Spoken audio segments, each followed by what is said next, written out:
good news. I have found it in my busy schedule to make a meager 1 hour to draw for fun. To just draw. Magic is the prompt. What will you create? The first thing that came to my mind was Magic the Gathering. Maybe it was like the second thing that came to my mind. Anyway, I used to play Magic back in the day a little bit. So I pulled out my trusty Magic decks. Basically, I just went through this. I picked a deck and I was like, hey, I'm going to find a card that I want to draw. Not this card.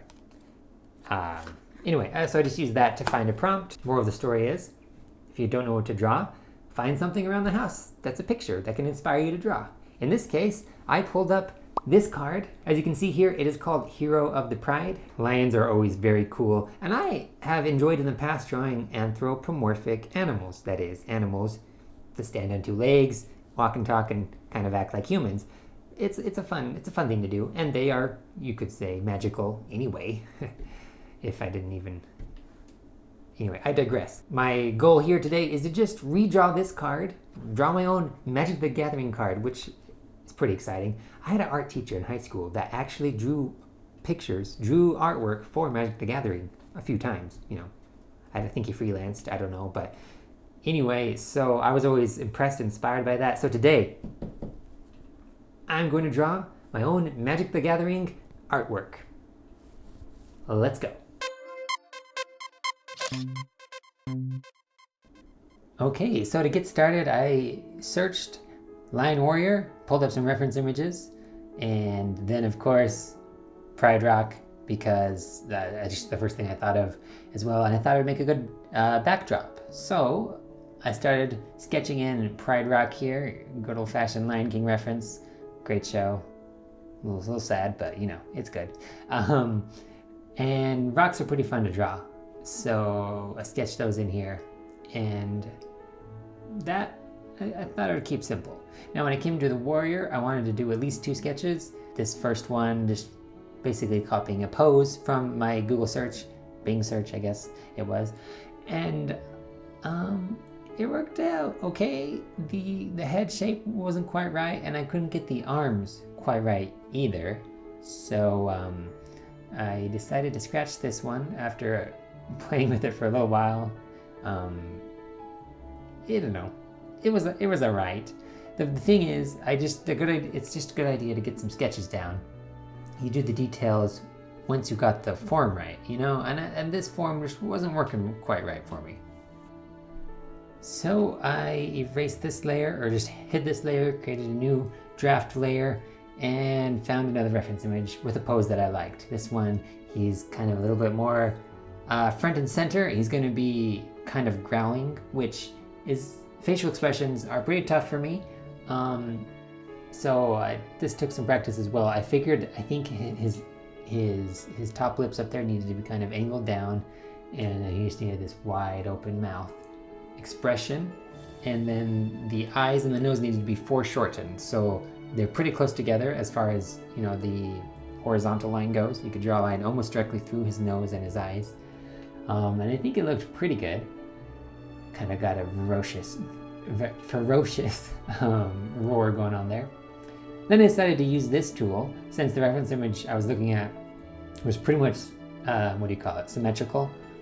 I turned on the symmetry drawing, which is kind of fun. It really cuts back on the drawing time, and it makes it, it does both halves at the same time. And for the basic form of him, I figured that would be handy. He is, in this case, symmetrical. It was a little bit easier to do, and I just needed to readjust his head a little bit. And then I just freestyled his armor and gave him a fancy sword here. So he is a cat soldier, as denoted by this card. Whenever you cast a spell that targets Hero of the Pride, creatures you, okay, what did that say? I missed that. Anyway, so now going into some line artwork, some line work here. And I wanted to really take my time to enjoy this process. One thing that I wanted to try and do was adjust my brush size more often. When I needed to do some details, make it a little bit smaller so I could do more details, and that's what I did here on his teeth Then I made a point to draw his gums, because sometimes I skip that detail and don't leave a space between his mouth and his teeth. So I wanted to make sure I did that. It's about, I think, about the only place I made my brush smaller. Other than that, I was working with about I think it was a 10 pixel brush width and just a little bit of a taper.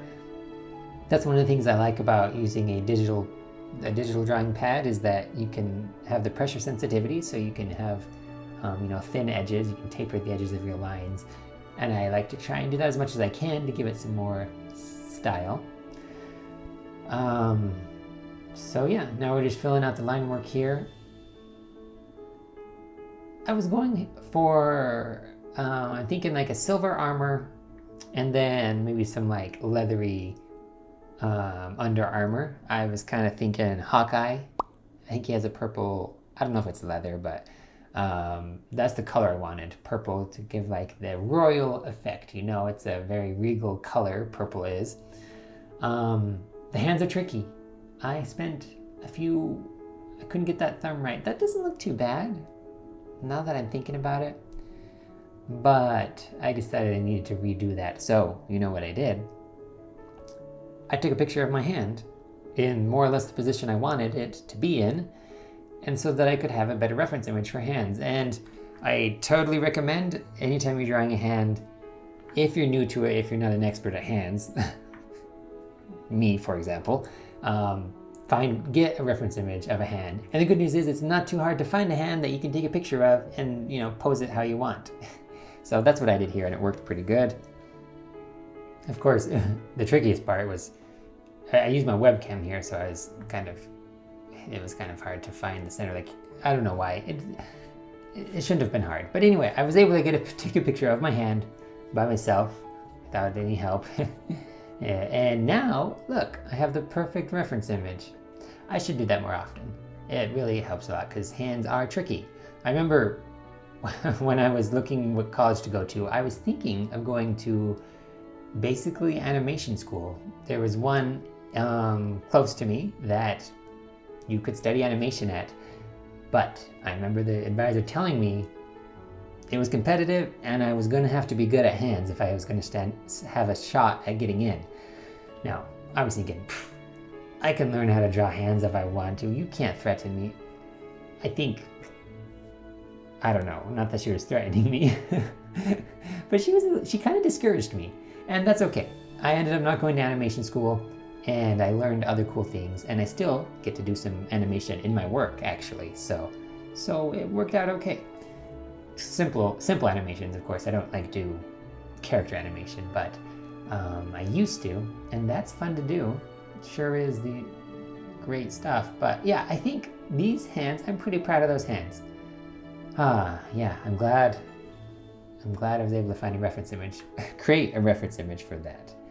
That was such a good idea. Good idea, Ford. I haven't done that in a long time, though I remember in high school, I had my little brother take a picture of me so I could use it as a reference image, and it worked out pretty good.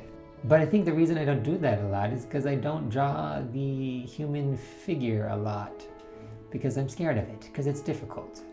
Or otherwise I just find a reference image online. Okay, I was really trying to, in fact, so the reference image for these arms, I was trying to copy, and I was trying to be careful and really figuring out where the muscles were so it would look realistic. I don't know if it was 100% accurate, but we got his bicep in there, his quadricep. It's not a word. I don't know names of muscles. Quad? Those are not on the arms, are they? Deltoids? He's got some muscles, as you can see.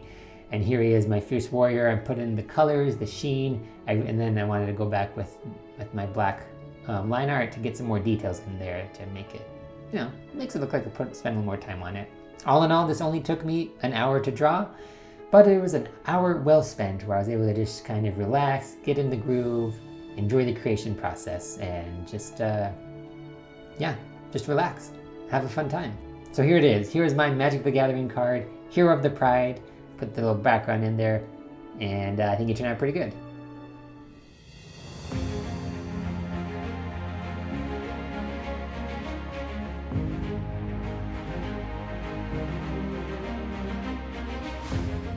Thank you for joining me today. I hope that you enjoyed this video, had a good time drawing, and that you can maybe take this prompt for yourself. If you were wondering what you should draw, go draw something magic. That wasn't good grammar. Draw something magical.